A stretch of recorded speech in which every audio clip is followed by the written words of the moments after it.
Nazism and rise of Hitler. Already हम लोग इस चैप्टर के बारे में देख चुके हैं।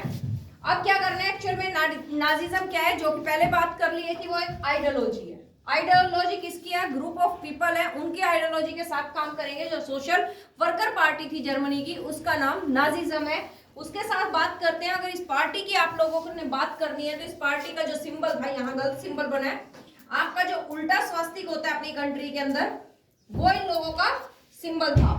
तो ये उल्टा स्वास्तिक इन लोगों के पास सिंबल था। ट्राई कलर फ्लैग यूज किया इन्होंने, ब्लैक रेड येलो, और इनकी पार्लियामेंट का नाम राइक्सटैग है। अब राइज ऑफ हिटलर, चैप्टर का नेम है राइज ऑफ हिटलर। हिटलर का राइज कैसे हुआ आपके, हम बात करते हैं due to treaty of Versailles. Treaty of Versailles की जिस टाइम बात की तो वो क्या थी, आपकी एक पीस ट्रीटी थी बेटा। पीस ट्रीटी आपकी साइन होती है after world war one.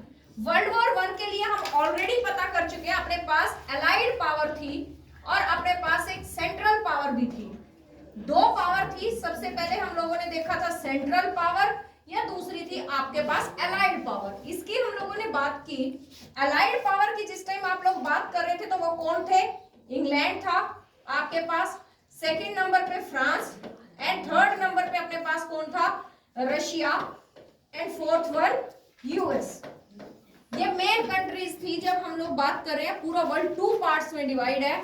Already जब हम लोग पहला चैप्टर कर चुके हैं, उसमें हम लोगों ने देखा था कि वर्ल्ड वॉर क्या था। सेकंड हम लोगों ने बात की है सेंट्रल पावर। सेंट्रल पावर में अपने पास क्या है? जर्मनी, जो मेन कल्प्रिट आपका बाद में डिसाइड किया था, जर्मनी। फिर आपका ऑस्ट्रिया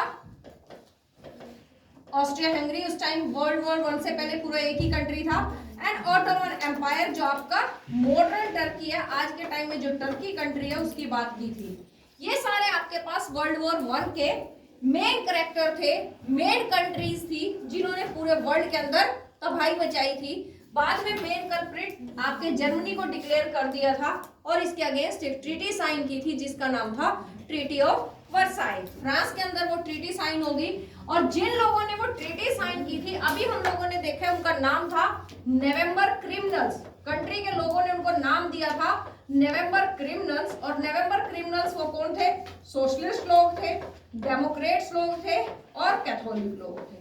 इनको नाम दिया था आपके नवंबर क्रिमिनल। क्यों नाम दिया था? क्योंकि इनके रिप्रेजेंटेटिव ने ही आपकी ये ट्रीटी साइन की थी।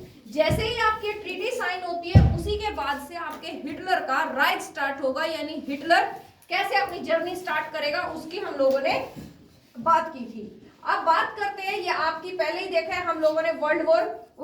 सबसे पहले वर्ल्ड वॉर वन हुआ जिसमें टू पावर्स थी आपकी, और उस वर्ल्ड वॉर वन के बाद जब आपके राइज ऑफ हिटलर होगा, उसी का रिजल्ट है कि वर्ल्ड वॉर टू भी आपके पास होगा। हिटलर सेकेंड वर्ल्ड वॉर को स्टार्ट करता है जब वो पोलैंड पर अटैक करेगा 1 सितंबर 1939।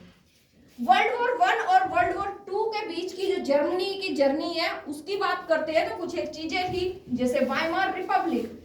जिस टाइम आपकी ट्रीटी साइन होगी तो ट्रीटी की कुछ कंडीशंस थी। कंडीशन बहुत ह्यूमिलेट करने वाली थी। ह्यूमिलेट किसको किया? आपके जर्मन लोगों को ह्यूमिलेट किया। और उसके बाद जितनी भी आपकी जर्मन की टेरिटरीज थी या जर्मन की कोई ओवरसीज कॉलोनी से मतलब क्या, उसने यूरोप से बाहर जिन कंट्रीज को कैप्चर कर रखा था वो सारी उससे वापस ले ली। देन जितने भी उसके पास रिसोर्सेज थे, उसका राइन लैंड था, फर्टाइल लैंड थी, वो सब फ्रांस के पास चली गई।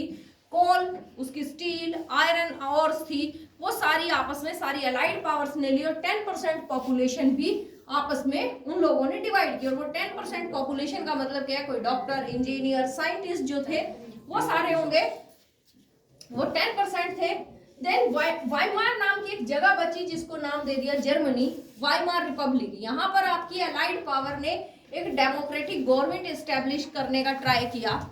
वो गवर्नमेंट एस्टेब्लिश भी की हिटलर के बाद, और हिटलर के बाद नहीं, फर्स्ट वर्ल्ड वॉर के बाद। लेकिन वो कभी भी अपनी कंट्री के अंदर स्टेबिलिटी नहीं लेके आई। स्टेबिलिटी क्यों नहीं लेके आई? क्योंकि उनके पास कौन था? उनको अपोजिट कर थे हिटलर, और हिटलर लोगों को प्रोवोक कर रहा था अपनी ऑरेटरी स्किल से, बोल के उनको बोले जा रहा था। फिर कंट्री में हम देखते हैं पॉलिटिकल कन्फ्लिक्ट्स बहुत ज्यादा थे। पॉलिटिकल कन्फ्लिक्ट कैसे? डेमोक्रेसी आई, डेमोक्रेसी के बाद लोग एक दूसरे को ये लग ही नहीं रहा था कि हम किसी डेमोक्रेटिक कंट्री में, क्योंकि वो बार बार ब्लेम कर रहे थे नवंबर क्रिमिनल्स को ट्रीटी को साइन करने के लिए।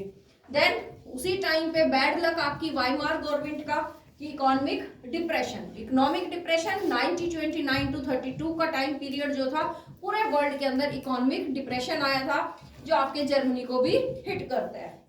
देन बात करते हैं rise of Hitler, spread the Nazism and issue related. वो सारी वो चीजें उठाया जो ये चीजें फेस कर रहे थे लोग। पॉलिटिकल स्टेबिलिटी नहीं थी उन लोगों के पास, इकोनॉमिक डिप्रेशन थे, और नाजिज्म ने क्या किया, सबसे पहले तो अपनी आइडियोलॉजी को स्प्रेड कर दिया जो नाजिज्म की थी। सेकेंड नंबर पे वो क्या कर रहे हैं, आपने जो कंट्री के लोग प्रॉब्लम फेस कर रहे थे उससे रिलेटेड ही इश्यूज ने रिफ्लेक्ट करने स्टार्ट कर दिया और लोगों से बात की। इस चीज के लिए वो क्या क्या मेथड यूज करेगा अपनी कंट्री के लिए, क्यों यूज करेगा और किसको टारगेट करेगा, ये तीन चीजें हम लोग पूरे चैप्टर में देखेंगे। सबसे पहले जिस टाइम वो अपनी आइडियोलॉजी को स्प्रेड कर रहे हैं, आइडियोलॉजी के साथ साथ जो इश्यूज वो उससे रिलेटेड, प्रॉब्लम से रिलेटेड लिए, उसके लिए मेथड क्या यूज किए, क्यों यूज किए और किसको टारगेट किया, इन सब चीज को हम लोग देखते हैं। अब इसके लिए आपके हिस्टोरियन बोलते हैं Hitler was threat against the humanity peace. इंसानों की जो शांति की चीजें थी, यानी कि जो ह्यूमैनिटी थी, उसके अगेंस्ट इसने बहुत ज्यादा क्रूरटी की थी। होलोकॉस्ट, जेनोसाइड, मास किलिंग का जब ये काम करता है तो इसीलिए हिटलर को बोला गया कि वो एक बिग थ्रेट था आपकी ह्यूमैनिटी के अगेंस्ट, उनकी पीस को इस्टेब्लिश करने के लिए।